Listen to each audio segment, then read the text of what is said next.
This is the official EFL podcast with Mark Clemmit. Hello everybody, welcome to the official EFL podcast with me, Mark Clemmit. And just like that, it was all over. Well, almost. Congratulations to all the teams who were promoted.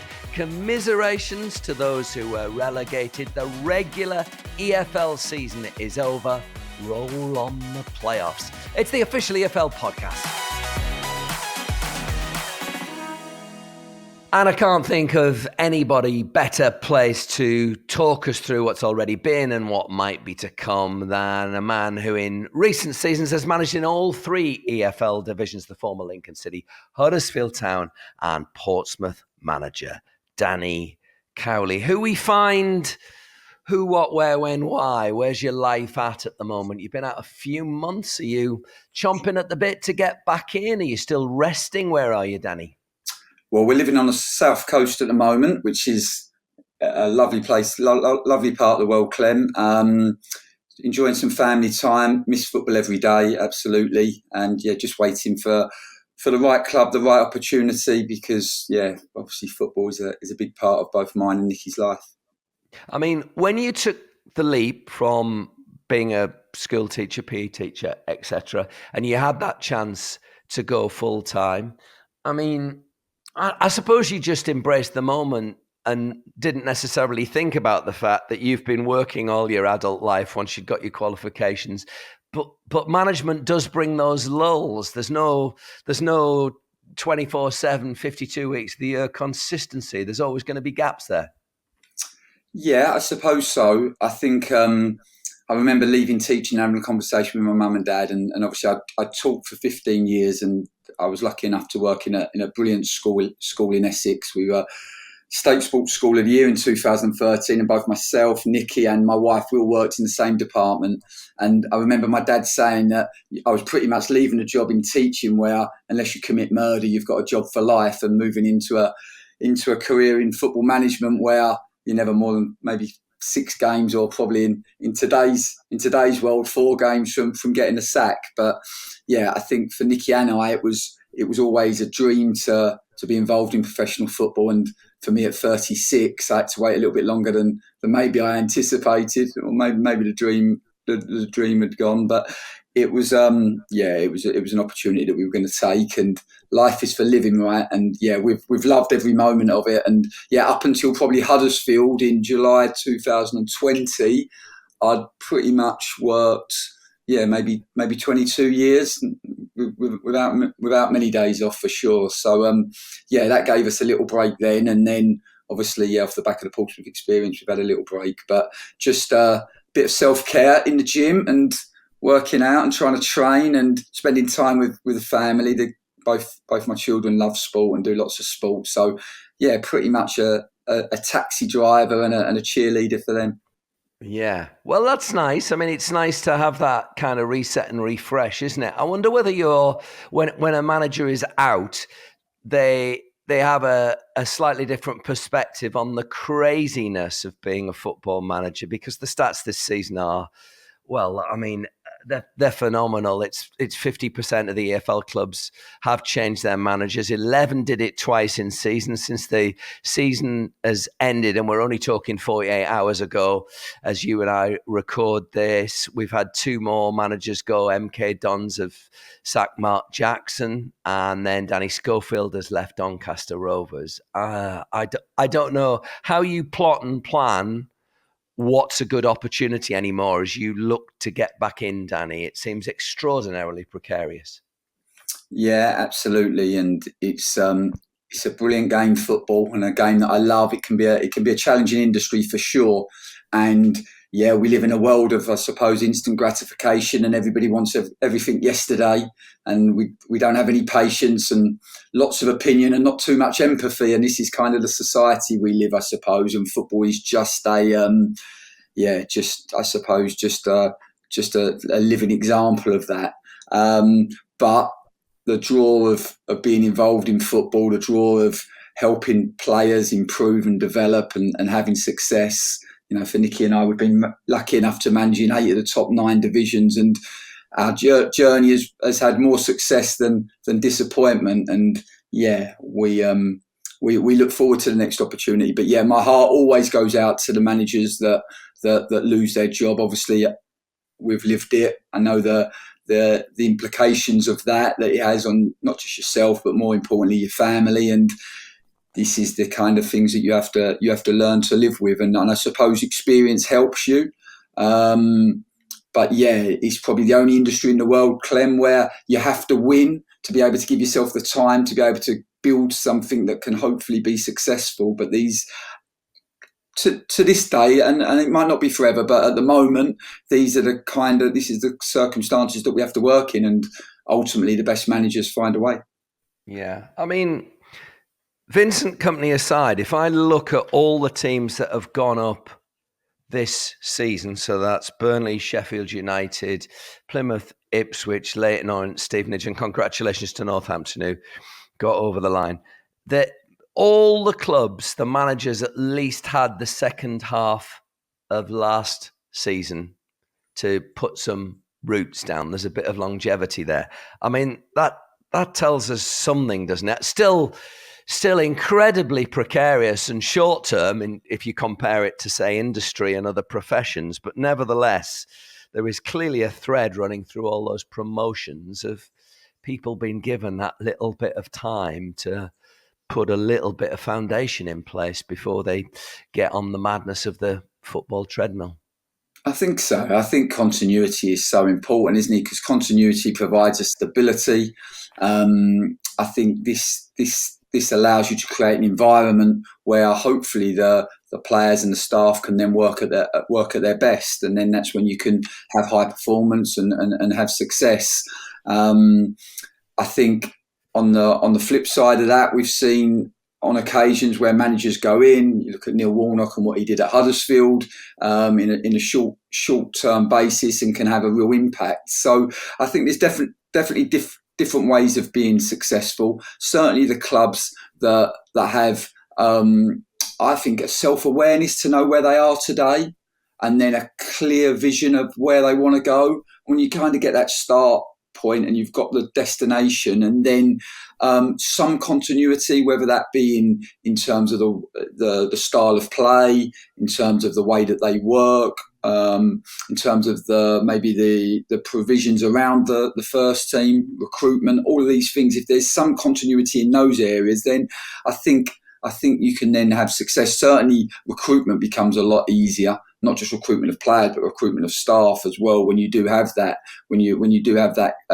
clear strategy and way of working. But we know football can be an incredibly emotional industry. We know that some of the best business people in the world are involved in football, and they go from having unbelievable business acumen and success in their area of expertise. They come to football, and kind of emotion drives all of their decision making. And this is, I suppose, why we love football. And it certainly makes it interesting, if nothing else.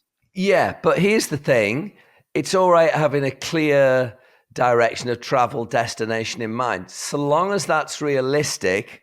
And the problem, of course, as well, is that in a lot of cases there are another, I don't know, half a dozen clubs in your division with exactly the same aspirations, and not everybody can win one of the big prizes. So this is where it all comes together with the whole entitlement of society. In my opinion, everybody's got eyes on a prize bigger than a club's natural position. Now, that's fine. Ambition's fine, Danny.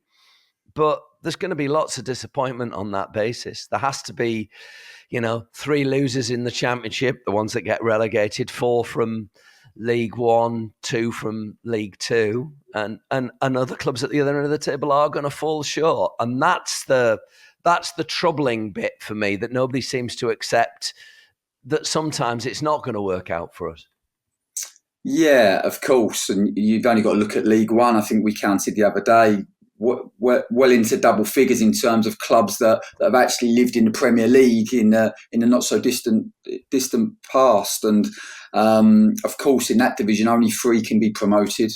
I think Ipswich were an outstanding team this year, the best League One team that I've seen, and Plymouth to finish above them. Wow, what an achievement Stephen Schumacher, his staff and his players did there. So it just shows you how competitive it is.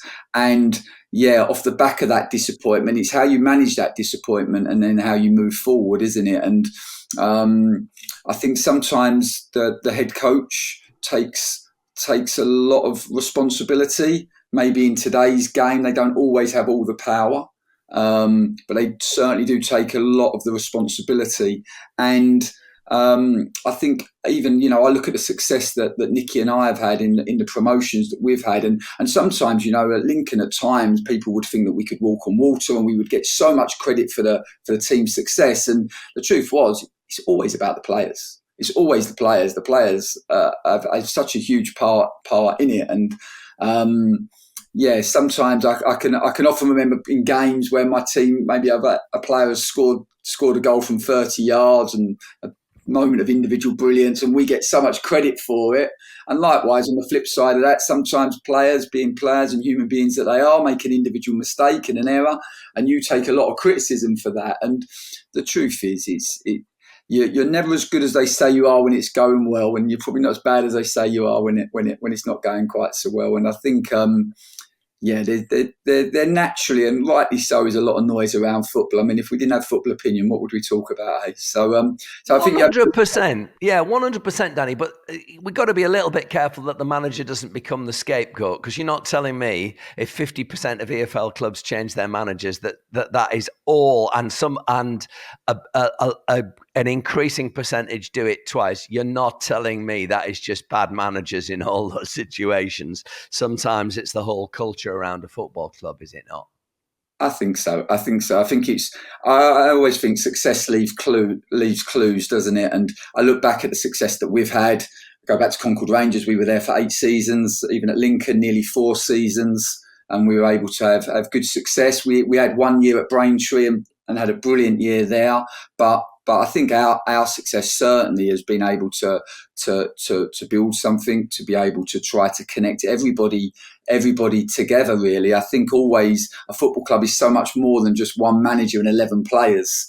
The whole football department, the commercial side of the club, and of course the supporters and the local community that play such a huge part in a club's success. And I think if you can connect that, if you can create an alignment, and you can try to create, I think for me, where it's worked best in my experiences is where you've kind of created a sense of belonging, where everybody feels involved and everything feels part of it, and you kind of have that win together, lose together ethos, and then I think it can certainly be really, really powerful. But of course, that requires human relationships, and human relationships, right? They take time, and they take time to build and develop and try to find the trust and the loyalty. So. Sometimes time is a quality that you have to work towards in football.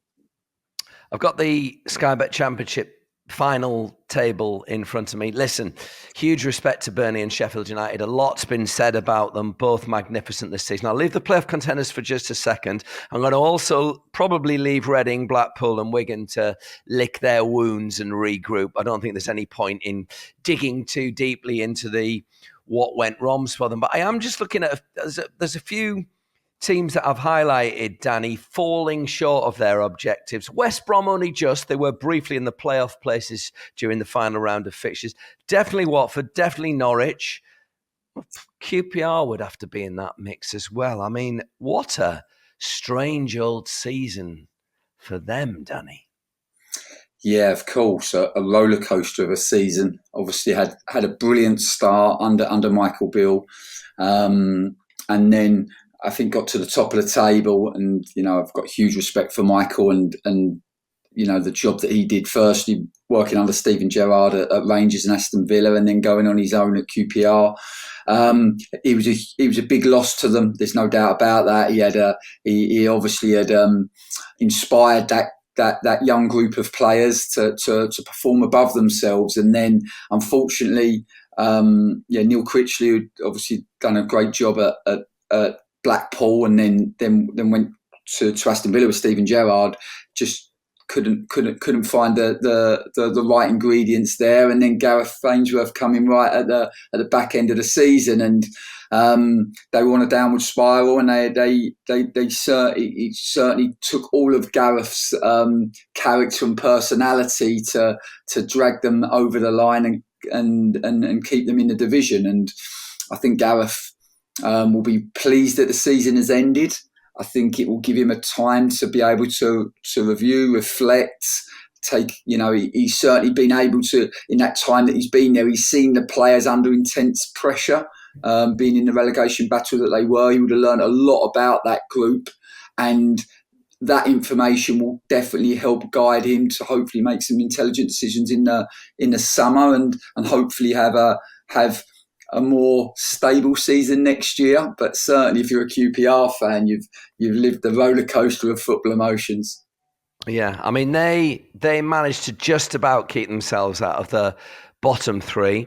Huddersfield Town were deeply entrenched in it. I mean, it's actually a staggering turnaround under Neil Warnock, isn't it? I hope I've got my stats absolutely correct. I think I have. In the end, he took 7 wins from 17 games in charge, enough to get them out, and actually a comfortable distance above the relegation zone. I mean, we can push towards the young and the youthful, Danny, but what experience to come in and hit the ground running like he did. You know, he lands on a Thursday afternoon, gets his first win on a Saturday afternoon, and just keeps it going and keeps it going. I mean, you probably have to put him top 3 managerial achievements across the whole of English football for the season, wouldn't you? Yeah, well, first and foremost, I'm so pleased for Huddersfield Town. It's a great club with a brilliant support base, and they've certainly been through the mill. They were really unlucky not to get promoted to the Premier League under Carlos Corberian last year. Had a really difficult first 3 quarters of the season this year, and probably only Neil Warnock in the whole of football can do what he did, the impact that he had. I think a really astute appointment by Dean Hoyle at the time. There was the club at that time was pretty fractured. The support had lost maybe some energy with the board and with that current group of players and staff. And Neil Warnock did what Neil Warnock does best, and hugely experienced, brought everybody together. Again, we talk about that connection. I think he's someone that does that brilliantly. An outstanding man manager, was able to get a significant more out of key individuals in that group. And you look not just their results, because it was more the fact the teams they were playing. They were playing all the teams at the top of the division, and to finish the season by beating Reading, by beating Sheffield United, by beating Cardiff, drawing with Sunderland, was an incredible run. I mean, 13 points in the last 15 in the last 5 games was an incredible return. And it'll be it's great news for Huddersfield, because they were, let's be honest, they were dead and buried, weren't they? I think everybody outside of Neil Warnock thought they were relegated. But just shows you that we talk a lot now in football about the technical and tactical aspects of the game, and it's all gone very coachy, and what you do on the training ground. But again, I think Neil Warnock shows the importance of man management in terms of managing the players,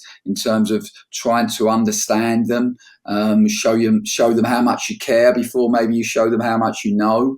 And I think he was able to do that and get those players to perform with real consistency at the back end of the season. And for Huddersfield now, hopefully they can look forward to a bit of a rebuild in the summer. Obviously, a new manager, and hopefully back to where I think that they will feel that they deserve to be, which is towards the top of the Championship. Do you know what? I went to see Roy Hodgson a few weeks ago for BBC Television Football Focus, and we were discussing the age difference, which this is obviously relevant to Neil Warnock and what he's done. And Roy said, listen, I don't have to be aligned in terms of values of culture, of what films or music I listen to compared to the dressing room. Where we do need to be aligned is the universal language of football. And on that basis, we get each other, Yeah, absolutely. You can always find alignment with players, and for me, I've been lucky enough to be a manager now. I think this will be going into my 16th season, and I've managed players of all different levels. And I don't think I've met a player yet that doesn't have some love for the game. I've maybe met some that have fallen out of love with the game, but they've always loved the game at some stage in their lives. And I think when you do have that connection, that can be incredibly powerful. And for the likes of Roy Hodgson and Neil Warnock, you don't stand a test of time in football management without having a lot of qualities, and not just in terms of football knowledge and understanding, but also in terms of the skill set of getting the best out of people. So we do know the lineup of the playoffs, and in the Sky Bet Championship, we are talking about Saturday, old school list reference, tea time. Sunderland are going to entertain Luton, and then on Sunday lunchtime, it's Coventry against Middlesbrough. The reverses are Luton Sunderland on Tuesday night, Middlesbrough Coventry on Wednesday night. Thoughts, please, Danny, on our 4 playoff contenders? Yeah, well, I think all 4 teams have done brilliantly to get into the playoffs. All live slightly different journeys this season. But, when you consider Luton, Coventry, Sunderland not so long ago were all League One clubs, rightly or wrongly, it's been fantastic to see them make the progress that they have. I think it gives a lot of hope to some big clubs in League One, for sure. Luton, just wow, what a season, just a brilliantly run club. Recruitment has been outstanding, both in terms of staff and in terms of players. And for them to finish 3rd after the season they had last year, to go and better what they did last year, which was an outstanding achievement in itself, and to get 80 points, incredible. But they play a Sunderland team, hugely experienced manager again in Tony Mowbray. I think, I look at that squad, such a young squad, growing by the day.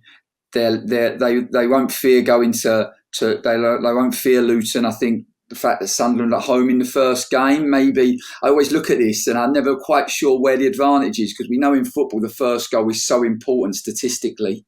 So in a 2-legged game, sometimes I think that the first game at home can be an advantage if the home team really attack it. Sometimes in the 2-legged games, the first game can be quite, it can end up almost like a chess game and quite tactical. And if the home team don't really attack the game, then they can almost waste the opportunity. So it'll certainly be a really interesting tie, that Sunderland-Luton one. And then Middlesbrough, wow, what a job Michael Carrick has done. I mean, when you consider that where he picked them up in his first managerial job, and this is why I suppose for owners it can be so difficult, because we talk about the Neil Warnocks and the Roy Hodgsons, even Tony Mowbray and these real experienced managers.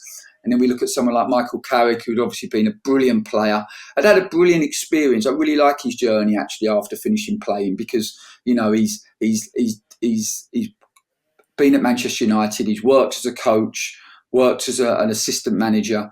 Certainly would have gained a huge experience from doing that. And he's bided his time and he's took his time. And I think Middlesbrough, a clear way of playing, fantastic at the top end of the pitch, got so many goal threats, such an athleticism about them.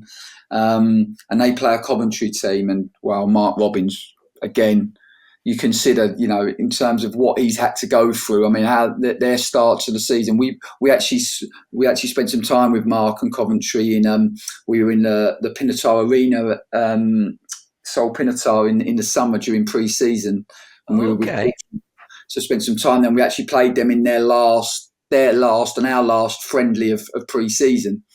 So we knew they were in a good place, and then they obviously had the problems with the ground, which really hampered their start. And the way that the way they've come back from that, I think outstanding. And Mark has done a great job there. And again, it's another side. He's been there a long while. He's been able to put his stamp. They've got a real clear way of playing. They've been able to recruit to that style, and really overachieved this season. And it's going to be really interesting. Those four teams, I couldn't pick it. You're going to want me to, but I genuinely couldn't pick it. I think they'll be really. No, I think there's a synergy there with what a lot of people are feeling. The logical head, no disrespect to the teams that finished 5th and 6th, but the logical head goes, it'll be a Luton Middlesbrough playoff final. But you just know the superhuman effort that Coventry have put in. Don't forget, 5th longest serving manager in the whole of English football in Mark Robbins. They were heading for the 4th tier when he took them over 6 years ago. They finished the season with 1 defeat in 17. He said they must produce the game of their lives. There's them on the one hand, and then Tony Mowbray, the man that arguably Sunderland fans were only so about when he took over from Alex Neil. They thought, it's convenient. He's out of work. He lives geographically quite close, and here he is. And what I love about Sunderland is the way they've pulled together a really varied pot of players, from very experienced ones like Danny Bart to using the loan market extremely constructively, to revitalising a player like Alex Pritchard, who maybe was languishing a bit and needed to get going again. I mean, I'm quite happy for you not to pick anybody, Danny. Actually, I'm going to let you off the hook on that, and we'll let people decide. We'll move into Sky Bet League One. I mean, we've purred over Plymouth and Ipswich. Well, commiserations to all the relegated teams. There's more than a touch at the bottom of the table. Forest Green, Accrington Stanley, Morecambe, and then MK Dons. There's a bit of hitting the wall there for me, Danny. They've exceeded all expectations and resources, some of those teams, for the last few years. And now it's just been a bridge too far to keep it going. Yeah, I think so. Particularly Accrington Stanley, John Coleman, the job him and his staff have done there has just been incredible. I mean, for that club, really was a non-league club, and now they become an established League One club with even top 10 finishes. I think probably just it ends up catching up with you. It doesn't matter how good a manager you are, how good a recruitment team that you have around you, when you continually sell your best players. And of course, at Portsmouth, we took Colby Bishop from them, but to lose the Colby Bishops, the Dion Charles, and boys and players of this calibre, they're very, very hard to replace. And I think John's gone on record and said that maybe this year they took a few too many gambles with young, untried and untested players. I mean, I'll be fair. I mean, I know John is his biggest critic. To be fair to him, they're kind of the gambles he has to take at Accrington because that's what their budget says. So it will be tough for them, but no doubt, I have no doubt that Accrington will be right at the top of League Two next year and fighting for promotion. So, Dan, do you mind if I jump in there and just saying that possibly Aki's story and what you've just described with took a chance on some young players, just sometimes there's a serendipity of life that it's our turn to be on the ropes, that what's worked for us for the last few years, or where we've got a gallon out of a pint pot for the last few years, sometimes stuff catches up with us for factors we're not quite sure. It doesn't mean poor ability in selection. They're probably using the same methodology, but sometimes ever so slightly somebody underperforms, or the judgment that found a gem that got sold on in previous years is slightly awry. It's the rhythm of life, is it not?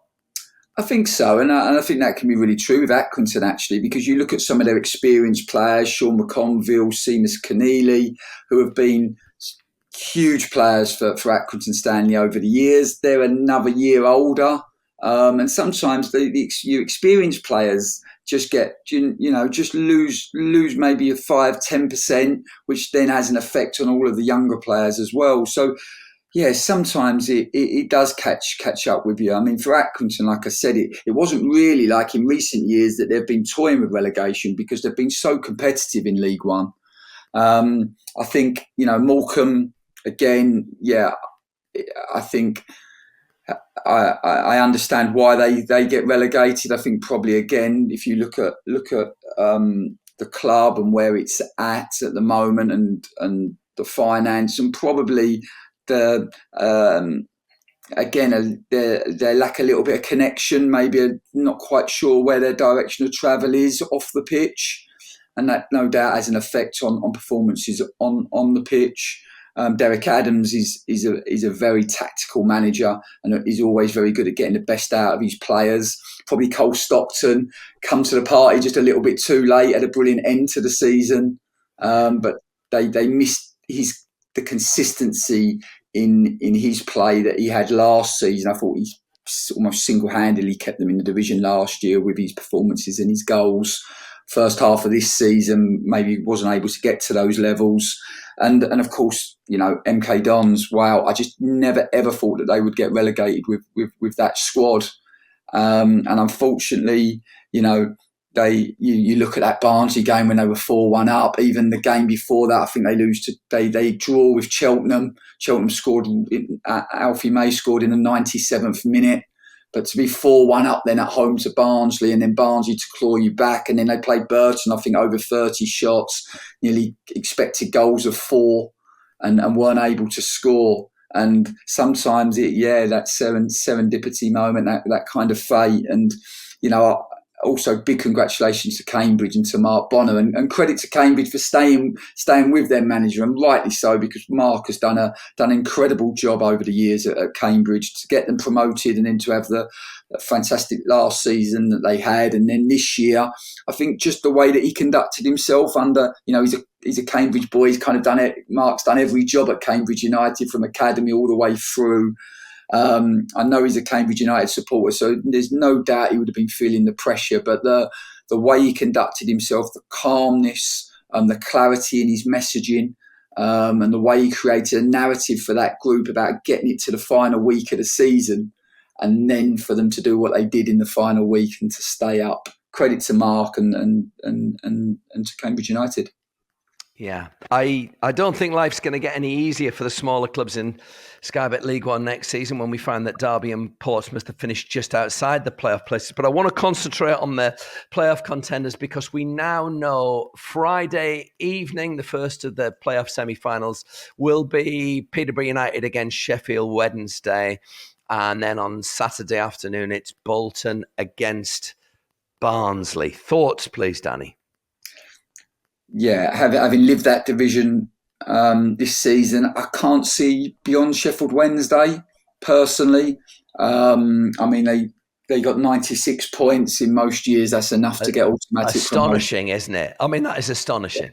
Yeah, it is. And, they finish maybe near on 19 points above Peterborough, but you just know football, and you know that when that team that's been fighting for automatics, when they don't quite get to the automatic promotion, and then their season is extended, the psychological impact that can have on the players and staff.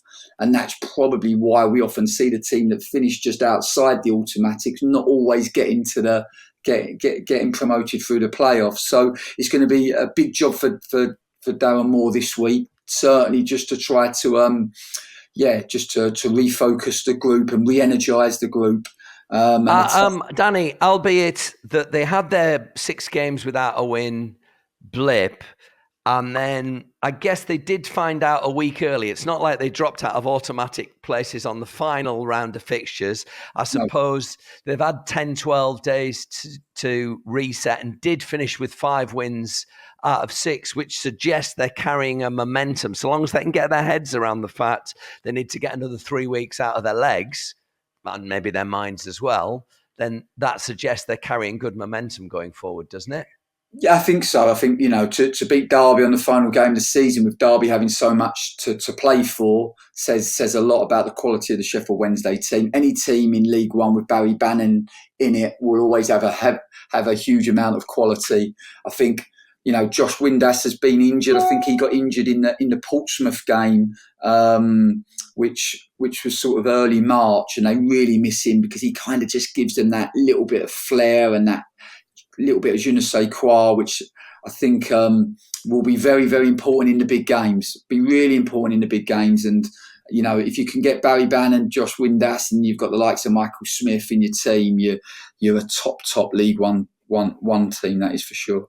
Yeah, just smiling there that you introduced a little bit of French to the official EFL podcast. There's shades of Hannah Waddington presenting the first rounds of Eurovision there when she impressed us all with her French. And there's one of our own, Danny Cowley, sticking a short sentence in there. C grade in GCSE French, Clem. I'll let you know. Thank you very much. Well, if anybody is out there looking for a manager with good linguistic skills, look no further than Danny Cowley. Bolton and Barnsley. Do you know what I like about those two? I love both of the managers. We should embrace the fact, guys, that are transitioning out of the game, have had success with other clubs so far, and are making a darn good fist of the clubs that they currently find themselves in charge of. Absolutely. And Barnsley, Bolton, I think, have played each other in the FA Cup as well this season. So there'll be two teams that are very familiar with each other. Two different managers, two different styles, both been very, very successful. I think Barnsley, Michael Duff, they've been hugely consistent. Probably a team known that they're going to be in the playoffs for quite some time now. That always makes the end of the season quite difficult to navigate through because you're trying to keep momentum and continuity, but you're also trying to give the players enough rest. And it's always interesting to see how managers go about that because there's, you can either rest the players and let them re-energise and then go again for the playoffs, or you can have that school of thought that, well, no, we're playing well, let's just keep the continuity, but then you can then lose players through injury. So it's always interesting to see how managers navigate through that. But Michael Duff got a really clear way of playing. I've watched Barnsley a lot this season, got so much quality in terms of the crosses into the box. They always get good numbers in the box. They scored loads and loads of goals this season from outside the box. Got some real quality both in open play and from set pieces. And a very, very well organised defensively. I mean, Michael Duff kind of is disciple of Sean Dyche. You can see the way that these teams crunch the pitch and their compactness against the ball is very, very good. And they're going to play a Bolton team managed by Ian Evert, who wants to dominate the ball, likes to make the pitch very, very open and expansive, wants to play through opponents, has some real technical players. And that makes for a really, really interesting game tactically. Obviously, Bolton have already had that success in the Papa John's, and to go to Wembley and win. And for that, I can remember being right back in the day at Concord Rangers, actually, and we'd have been in the Ryman Premier Division, and we won the Ryman Cup. And I can remember we played Dulwich and little Otsuma. Do you remember little Erkan Otsuma? They used to call him the non-league Maradona, and he obviously went on and had a good football league career at Peterborough and Walsall and clubs like that. But my Nicky would have marked him on the day, and we beat them on the day, and we beat Dulwich, and that gave our group a huge confidence. It was like we knew how to win, and we then ended up going through the playoffs and winning the playoffs and beating Lowestoft to get to the Conference South, which was an incredible achievement for Concord Rangers at the time. And but that feeling of winning something was really big, and I think Bolton would have, on a much bigger scale, would have experienced that, and that would have given the group a real confidence. And I think again they're a good team. It's going to be a really interesting tie, that one. I'll be interested to see who comes through. If Bolton do beat Barnsley, I think Bolton at Wembley already had a good experience of beating Plymouth. Could be right there and thereabouts. Interesting. Sky Bet League 2. Commiserations once again to Rochdale and Hartlepool, who we know were down over a week ago. Joining Leyton Orient and Stevenage, though, Northampton Town. I mean, I've seen a lot of emotion pouring out of managers on the final whistle when they know they're over the line. There was a bit of a pitch incursion when Northampton found out that they had succeeded, but the game was still ongoing. It was as a result of the Stockport game finishing. John Brady's face, he looked as though he was about to cry. He looked angry, he looked red in the face, he looked drained of blood, all in the space of about 10, 15 seconds. We thought about getting him on this episode to join us briefly, Danny, and then we decided to give him a week to go to bed because he looks absolutely knackered. Can you Can you relate to the fatigue a manager suffers at this point after all that emotional duress?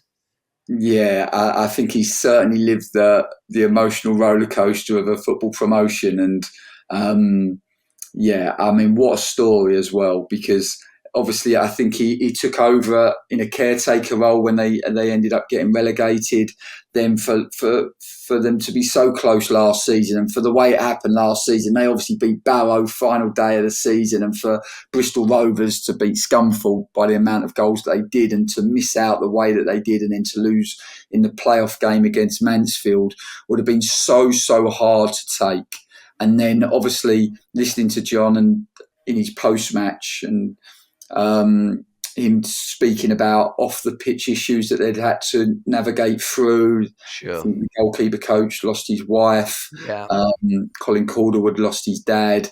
And it just shows that, of course, we're all focused on what happens on the pitch, but all of the things you have to manage that happen off the pitch, because we're all human beings, right? And we all have a life outside of football. And I think it definitely those moments definitely give you perspective. But you could sense how important that win was, and it was.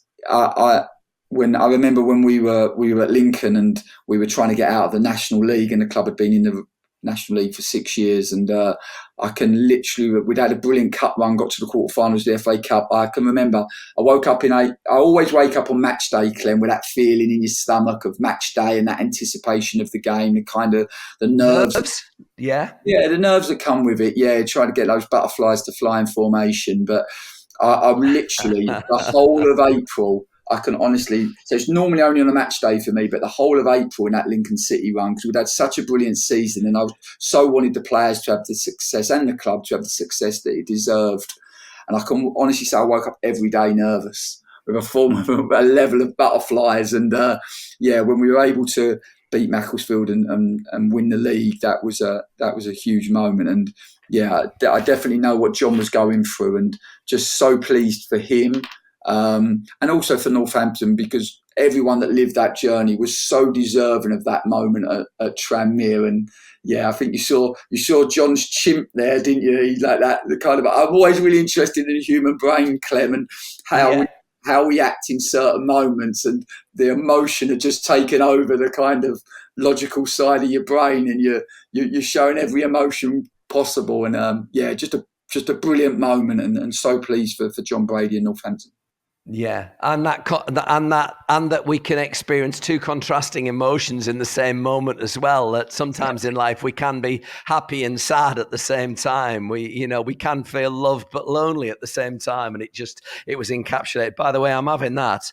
Try to get those butterflies flying in formation. In another one of my lives, I do work with executives and transitioning athletes on their presentation skills. Public speaking is our number one fear, and I'm always trying to help them find their own comfort zone to stand up in front of a group of people to talk. I'm taking that one away from you. Should just square the circle and say, feels like good business sense from the Radfords, who own Mansfield Town, to give Nigel Clough a 1-year extension. Although I did note the quotes did sort of hint, you've got one more year to get us promoted, or that's it. But nevertheless, good practice. I do need to concentrate on the playoffs, though, Danny. And we now know that Saturday evening there will be a Northwest Manchester derby in Salford City against Stockport County. And then on Sunday evening, it's going to be Bradford City against Carlisle United. Thoughts on those four contenders, please, Danny? Yeah, I've watched all four teams in recent weeks. I've watched lots of League Two football.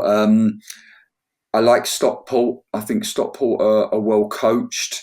I thought that they would go up automatically when I watched them at Swindon, maybe beginning of April, back end of March.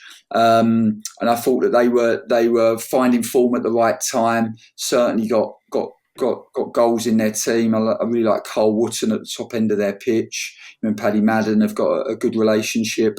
A team that want to control possession for sure, and have got a clear way of playing. Salford again have got to the playoffs. Been a remarkable story. which I think has been well publicised. That's going to be a really interesting game. Got some top League 2 players, probably League 1 players, really, Salford. So that will be a huge game for me. I probably see the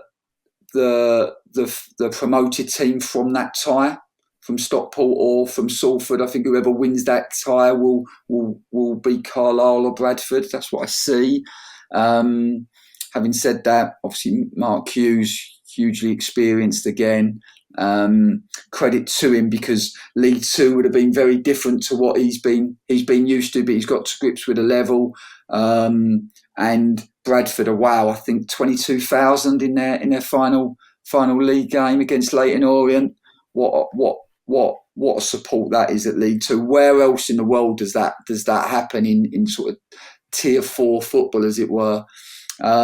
So that will be interesting. Carlisle maybe have just lost a bit of energy in recent weeks. Probably another team that have known their fate a little bit like Barnsley, and it's quite hard to navigate through that final part of the season when you're waiting for the important stuff to come. A brilliant revival, though, of Paul Simpson of his home city club, from where he took them over last season to get them in the playoffs. I mean, it's absolutely phenomenal. And again, it's those man management skills that we spoke about a little bit earlier that are at the heart of how Paul Simpson operates. Yeah, definitely. I think a huge value add for Paul Simpson. Sometimes it's just the right fit, and you get that feeling with Paul Simpson, Carlisle. It just feels like the right fit, and I think this can be that feeling. You can't manufacture it. It's just something that is quite organic and quite natural. And I think they will, even though they finished fifth and they accumulated 76 points. I think they probably go in as the underdog out of that quartet of teams. And that, as a consequence, makes them dangerous for sure. And Carlisle, never an easy place to go. A couple of teams we should say in brilliant form as well. I mean, Bradford have only lost twice in their last 16 matches. Stockport County, 1 league defeat in 20. Danny, it has been an absolute pleasure. We thank you for sharing your knowledge, expertise, insights into how the game operates. A little bit of French in there as well, just to re-emphasize that. What was that grade you got in your GCSE French? Did you say it was a C? C, yeah. Okay. Pretty commendable. The sentence had a certain flow itself to it, a certain je ne sais quoi to it. I don't know, for those that don't know. That's what je ne sais quoi means. I don't know. I know that. Clem, I wasn't suggesting for 1 second you wouldn't know that, because you are just one of the most intelligent men that I ever have the pleasure of working with. I was just, but maybe, I don't know, maybe Nicky or someone else who's listening in. Yeah. Didn't get to see in French. Yeah, well, we underlined it and rammed it home. Danny, whatever opportunities come dangling your way, whether it's a text in 5 minutes' time, a phone call in a week's time, I hope you find what you're looking for, and I hope we're able to talk about you rather than to you about others as soon as possible. Thanks for joining us on the Official EFL podcast. Thanks, Clem. Lovely speaking, mate. That is it for this episode. A big thank you to Danny Cowley. If you've enjoyed the episode, then please do give us a 5-star rating, press the subscribe button and share on your socials if you'd like to get in touch. Our email address is podcast@efl.com. That's podcast@efl.com. I'm Mark Clemmit. Good luck to all the playoff contenders. Join us again soon for another episode of The Official EFL Podcast.